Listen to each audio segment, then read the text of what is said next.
मंडळी नमस्कार, मी अथर्व हर्डीकर स्वागत करतो तुमचं एका नवीन शॉर्ट व्हिडिओमध्ये।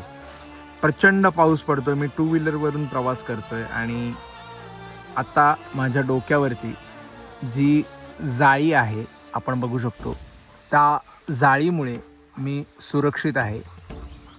पाऊस इतका आहे की या जाळीतून सुद्धा पाण्याचे जे थेंब आहेत, पावसाचे जे थेंब आहेत ते खाली पडतायत। बाहेर जो मोठा पाऊस आहे त्या तुलनेने माझं ही जाळी रक्षण करते आहे।